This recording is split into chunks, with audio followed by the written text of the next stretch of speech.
guys, welcome to Uruttu Ulunthu channel. இன்னைக்கு நம்மளுடைய சேனல்ல ரொம்ப சிம்பிளா ஈஸியா வீட்ல இருக்கிற பொருளை வச்சு அட்டகாசமான ஒரு கிரேவி பண்ணலாம். வாங்க எப்படி பண்ணலாம்ங்கறத பாத்துறலாம். ஒரு பாத்திரத்துல தண்ணி ஆட் பண்ணிட்டு ஒரு 3 முட்டையை ஆட் பண்ணிக்கோங்க. அது நல்லா முட்டை வேகணும். வேகிறதுக்கு முன்னாடி நம்மளுடைய சேனலை சப்ஸ்கிரைப் பண்ணிருங்க. நம்மளுடைய சேனலை சப்ஸ்கிரைப் பண்ணதுக்கு ரொம்ப ரொம்ப நன்றி. இப்போ நம்மளுடைய முட்டையும் சூப்பராக வெந்துருச்சு. வெந்த முட்டையை நல்லா தோடெல்லாம் உரிச்சிக்கலாம். உரிச்சிட்டு அதை 2 துண்டாக கட் பண்ணி எடுத்துக்கலாம். இப்போ ஒரு கடாயில் 2 டேபிள் ஸ்பூன் அளவுக்கு எண்ணெய் ஆட் பண்ணிவிட்டு 1/2 டேபிள் ஸ்பூன் அளவுக்கு வத்தத்தூள், 1/4 டேபிள் ஸ்பூன் அளவுக்கு மஞ்சத்தூள் ஆட் பண்ணிக்கோங்க. கட் பண்ணி வச்சுருக்கிற முட்டை எல்லாத்தையுமே ஆட் பண்ணிவிட்டு ஃப்ரை பண்ணிக்கோங்க. நம்ம கட் பண்ணி வச்சுருக்கிற முட்டை எல்லாத்தையுமே அந்த மசாலாவில் ஒன்று ஒன்றா போட்டு நல்லா ஃப்ரை பண்ணிக்கிறேன். 2 சைடுமே திருப்பி போட்டு ஃப்ரை பண்ணிக்கோங்க. இப்போ நம்மளுடைய முட்டை எல்லாமே நல்லா ஃப்ரை ஆகிடுச்சு. இதை வந்து இன்னொரு பிளேட்டுக்கு மாற்றி எடுத்து வச்சிடலாம். அதுக்கு முன்னாடி இந்த வீடியோ உங்களுக்கு ரொம்ப பிடிச்சிருந்ததுன்னா லைக் பண்ணிடுங்க. அப்போ தான் மற்றவங்களுக்கும் இந்த வீடியோ வந்து நோட்டிஃபிகேஷன் காமிக்கும்.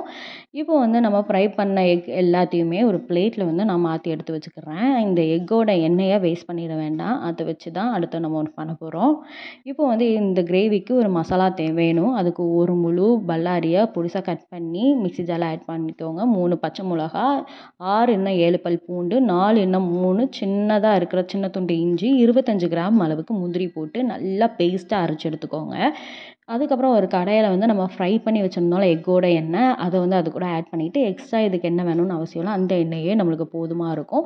அதுக்கப்புறம் நம்ம நல்லா பேஸ்ட் பண்ணி வச்சுருந்தோம்ல மசாலா, அந்த மசாலாவே அது கூட போட்டு நல்லா கிண்டிக்கோங்க. நம்ம கேஷ்யூ ஆட் பண்ணியிருக்கிறதுனால அடியில் வந்து ஒட்டும், அதனால் கை விடாமல் நல்லா கிண்டிக்கோங்க. பிறகு அடி பிடிக்கிற சூழ்நிலை வந்துடும். இப்போ நல்லா கிண்டி விட்டதுக்கப்புறம் இந்த எண்ணெய் வந்து மேலே நம்ம ஆட் பண்ணியிருந்தோம்ல அந்த எண்ணெய் வந்து நல்லா மேலே பிரிந்து வரணும். அப்போ தான் நம்மளுக்கு வந்து அந்த மசாலா வெந்ததுன்னு அர்த்தம். இது கூட எல்லாம் மசாலா ஆட் பண்ணிக்கலாம். 1 டேபிள் ஸ்பூன் கறி மசாலா, 1 டேபிள் ஸ்பூன் பெப்பர் தூள், 1 tablespoon chicken masala add பண்ணிவிட்டு நல்லா வதக்கிக்கோங்க. கொஞ்சம் உப்பையும் ஆட் பண்ணிக்கோங்க உங்கள் சுவைக்கேற்ப. ஆட் பண்ணிவிட்டு நல்லா வதக்கணும். அந்த எண்ணெய் எல்லாமே நல்லா பிரிந்து வரணும். அந்த ரா ஸ்மெல், அந்த இப்போ ஆட் பண்ணியிருக்கிற மசாலா எல்லாத்துலேயுமே ரா ஸ்மெல் போகிற அளவுக்கு நல்லா வதக்கிக்கோங்க. இப்போ வந்து தண்ணி வந்து ஒரு 1/2 கிளாஸ் அளவுக்கு தண்ணி ஊற்றிட்டு நல்லா கிண்டிக்கோங்க. உங்களுக்கு கஸ்தூரி மேத்தி பிடிக்கும் அப்படின்னா கொஞ்சோண்டு லைட்டாக கஸ்தூரி மேத்தி ஃப்ளேவருக்காக ஆட் பண்ணிக்கோங்க. ரொம்ப ஆட் பண்ணிட்டா கசந்துரும். உங்களுக்கு கஸ்தூரி மேத்தியோட ஃப்ளேவரும் அந்த சுவையும் பிடிக்கலைன்னா வேண்டவே வேண்டாம், ஆட் பண்ண வேண்டாம். அதுக்கப்புறம் ஒரு 25 கிராம் அளவுக்கு தயிர் ஆட் பண்ணிக்கோங்க. புளிப்பாக இருக்கிற கட்டியான தயிர் ஆட் பண்ணிவிட்டு நல்லா கிண்டிட்டு நம்ம கட் பண்ணி வச்சுருந்தோம்ல ஃப்ரை பண்ணி அந்த எக் எல்லாத்தையுமே ஆட் பண்ணிவிட்டு எக்கை வந்து பார்த்து ஹேண்டில் பண்ணுங்கள். இன்னும் மஞ்சக்கரு வெள்ளைக்கரு 2 பிரிஞ்சு வந்துடும். அதனால் மேலே கிரேவி போட்டு கொஞ்சம் நல்லா டாஸ் பண்ணிக்கோங்க. கடைசியாக கொத்தமல்லி இலையை தூவிட்டு நம்மளுடைய அடுப்பு ஆஃப் பண்ணிட வேண்டியதான். அவ்வளவுதான், நம்மளுடைய முட்டை கிரேவி சூப்பராக ரெடி ஆகிட்டு நீங்களும் ட்ரை பண்ணி பாருங்கள். வயலில் சுவை நாட்டியமாடும். இப்போ இதை வந்து பரிமாறிடலாம்.